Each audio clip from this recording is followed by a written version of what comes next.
What's going on, everybody? It's the first week of January 2018.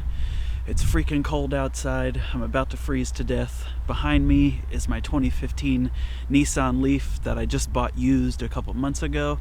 I'm going to walk you through it, tell you the good, the bad, and the ugly, and tell you my experience 2 months in to owning my first electric car.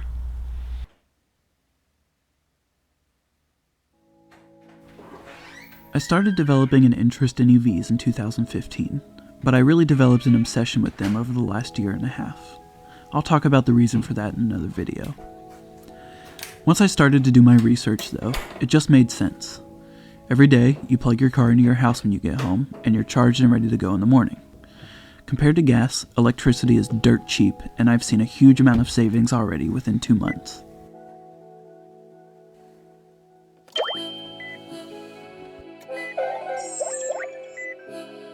When I purchased the car, it had just over 23,000 miles on it, and I've added a little over 3,100 since the end of October. My round-trip commute to work every day is 45 miles, mostly highway. EVs with smaller motors like this one tend to do better in the city as far as range, but it functions on the highway and in the city pretty much like a normal car would, except for one major difference. It's quiet.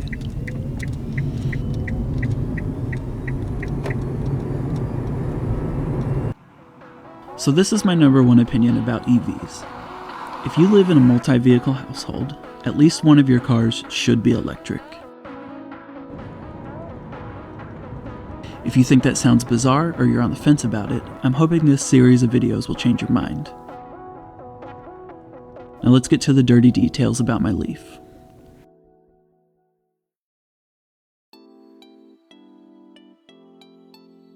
I bought my used 2015 Nissan Leaf S and traded in my Honda Civic in the process.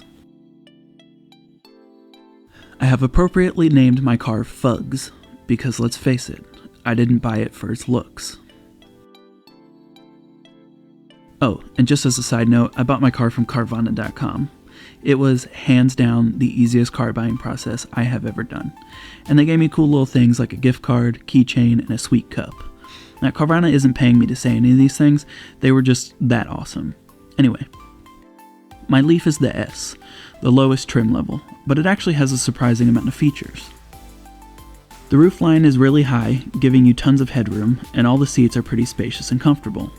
The trunk has a good amount of cargo volume, and the seats fold down if you need to haul larger items. The Leaf comes equipped with that infamous electronic gear shifter that allows you to switch between park, reverse, neutral, drive, and B mode, and B mode allows for more aggressive regenerative braking. My Leaf didn't come with the touchscreen, but it has Bluetooth, XM satellite radio, iPod integration, and a CD player. It also comes equipped with automatic climate control. While it does show up a little small on the screen, the Nissan Leaf is also equipped with a standard backup camera. One of the things that surprised me the most was the ability to set climate control and charging timers in the car. That's right, because of the climate control timer, I've gotten in my car every day this winter and it's already toasty warm. Combine that with a heated steering wheel and heated front and rear seats, and warmth is not a problem. Remember, you get all this in a zero emissions car with no tailpipe. I don't care what your stance on climate change is. When you're at a stoplight and you can taste someone else's exhaust, that's what's called you dying a little faster. No tailpipe means no engine, which means being able to heat it up in your garage and a quiet ride.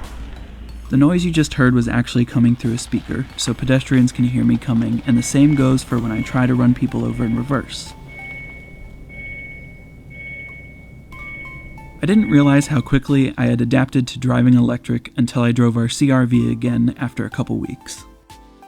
Our CR-V is probably one of my favorite cars ever, but driving a car now that has a big loud engine in front of me with no regenerative braking stresses me out.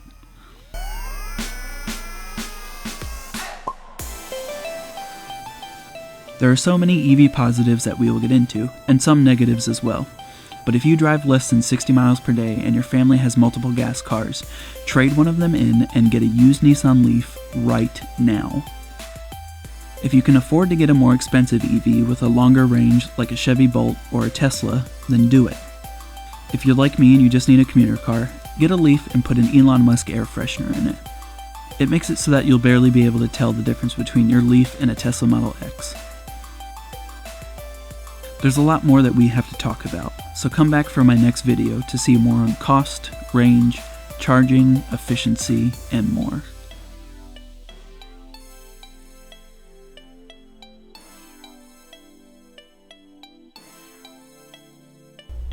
What's going on, everybody? It's the first week of... I'm cold.